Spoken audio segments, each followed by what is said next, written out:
बिहार में होगा खेला या बरकरार रहेगी सरकार, एक बड़ा सवाल। लेकिन इसी बीच बहुमत साबित करने से पहले बड़ी खबर सामने आ रही है, सदन में नहीं पहुंचे हैं कई विधायक।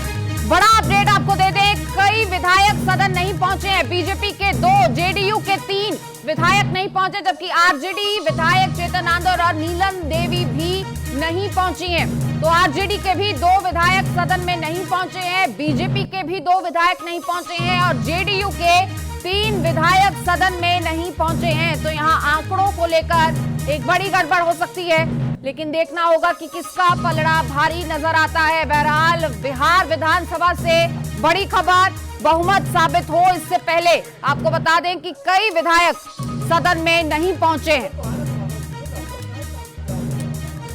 बिहार में बहुमत परीक्षण से पहले बड़ी गिनती में विधायक नहीं पहुंचे हैं। बीजेपी के 2 विधायक, जेडीयू के 3 विधायक और आरजेडी के भी 2 विधायक नहीं पहुंचे हैं।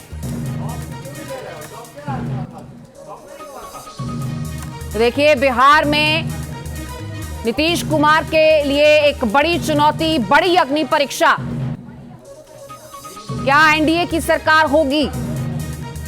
क्या नीतीश कुमार सत्ता में बरकरार रहेंगे या फिर दूसरी तरफ जिस तरीके का दावा आरजेडी की तरफ से किया जा रहा है, खेला होगा? सारा खेल कुछ आंकड़ों का है, लेकिन इसी बीच ये अहम जानकारी आप तक पहुंचा दें कि कई विधायक सदन में पहुंचे ही नहीं है।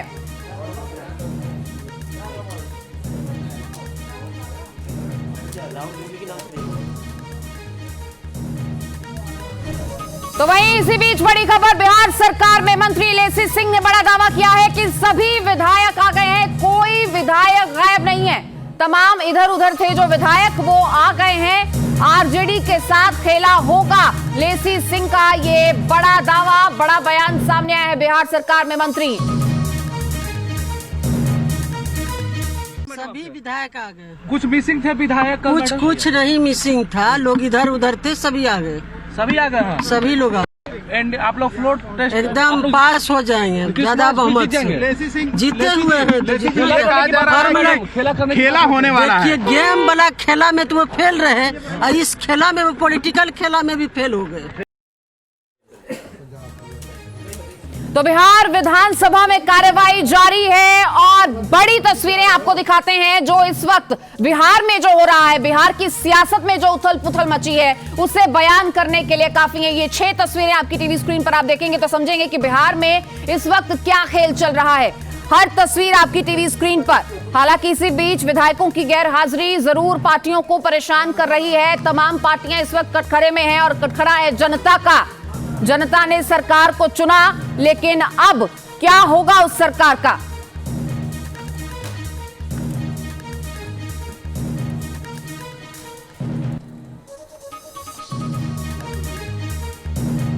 तो देखिए, लगातार जानकारियां सामने आ रही हैं और विकास ओझा हमारे सहयोगी हमारे साथ जुड़ चुके हैं। बिहार विधानसभा की कार्यवाही एक तरफ जारी है तो वहीं राज्यपाल के अभिभाषण के बाद बहुमत परीक्षण, लेकिन इसी बीच विधायकों की गैर हाजिरी, कितना बड़ा मसला विकास वहां पर नजर आ रहा है, क्योंकि आंकड़ों का ही खेल है और आंकड़े ही फिलहाल गड़बड़ी कर रहे हैं।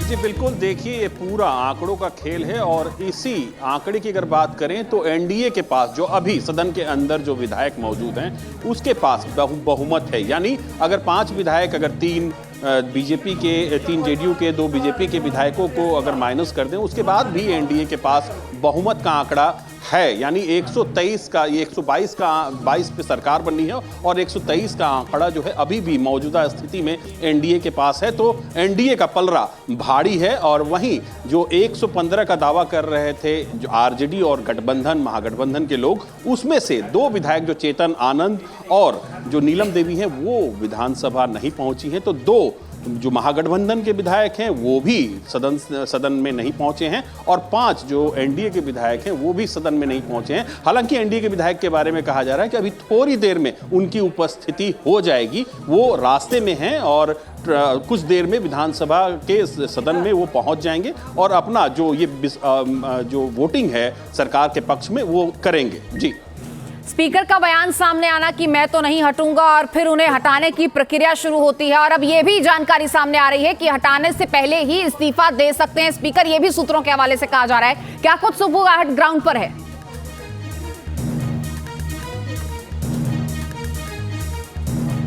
देखिए, ये जैसे ही स्पीकर इस्तीफा देंगे तो ये बिल्कुल स्पष्ट हो जाएगा कि जो विपक्ष है उसके पास बहुमत नहीं है, क्योंकि वो मान चुका होगा कि उसके पास बहुमत नहीं है और स्पीकर को हटाया जा सकता है या हटाया जाएगा। तो इसको लेकर जो स्पीकर हैं वो इस्तीफा दे सकते हैं। अभी थोड़ी देर में, अभी राज्यपाल का अभिभाषण चल रहा है, थोड़ी देर में सारी तस्वीरें क्लियर हो जाएंगी। अगर स्पीकर इस्तीफा देते हैं तो इसका मतलब सरकार के पास जो वाजिब आंकड़ा है वो मौजूद है। हालांकि अगर स्पीकर इस्तीफा नहीं देते हैं तो उस स्थिति में स्पीकर को हटाने के लिए 122 का आंकड़ा पार करना है जो एनडीए के पास मौजूद है। जी बिल्कुल विकास, आप बने रहिए हमारे साथ, लौटूंगी मैं आपके पास, जानकारी आपसे लेंगे। और इसी बीच आ रही बड़ी खबर दर्शकों तक पहुंचा दे। बिहार विधानसभा की कार्रवाई जारी है।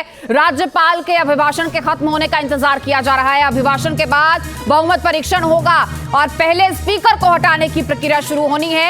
ये भी सूत्रों के हवाले से जानकारी सामने आ रही है कि हटाने से पहले ही वो इस्तीफा दे सकते हैं और यदि इस्तीफा देते हैं तो फिर स्थिति साफ होगी कि एनडीए की सरकार जो है वो ज्यों की त्यों। थोड़ी ही देर में बहुमत परीक्षण होगा, लेकिन यहां पर एक बड़ा सवाल, बड़ी चुनौती नीतीश कुमार के लिए। चाहे जितना भी सरकारी तंत्र का दुरुपयोग कर लें दिल्ली से लेकर पटना तक, लेकिन लोकतंत्र जीतेगा। लोकतंत्र को बचाने का जो संकल्प है उसको लेकर के सारे माननीय विधायक एकजुट हैं। सभी माननीय विधायकों ने संकल्प लिया है कि बिहार को बचाना है, बिहार के भविष्य को सजाना संवारना है, तो फिर इस सरकार को हटाना है। अब देखिए, आज पता ही चल जाएगा इस सरकार की कितनी आयु है। सारे तंत्रों को लगा दिया गया है, हर प्रयास सरकार के ओर से किया जा रहा है, लेकिन इसके बावजूद हमें पूरा विश्वास है कि हम होंगे कामयाब। वो लोग ये आप बताएं ना कि जब हम बहुमत सिद्ध कर लेंगे तो सदन से इस्तीफा दे देंगे ना। अभी आपके कुछ विधायक अभी भी नहीं पहुंचे हैं जो नाराज। अरे कहीं कोई नाराज नहीं है, फिट फॉर ऑल है एकदम। नवादा में संजीव को रोका गया है, रोक के रखा गया है। उनका बयान है कि हमें प्रशासन ने रोका है, हिरासत में लिया है। अब हमको जानकारी नहीं, बीमा भारती अभी तक नहीं पहुंची है। आप कैसे जानते हैं कि नहीं पहुंची है? कहाँ है? तो यहाँ पे ये कैसे बता देंगे? रखे हैं, ये बता देंगे।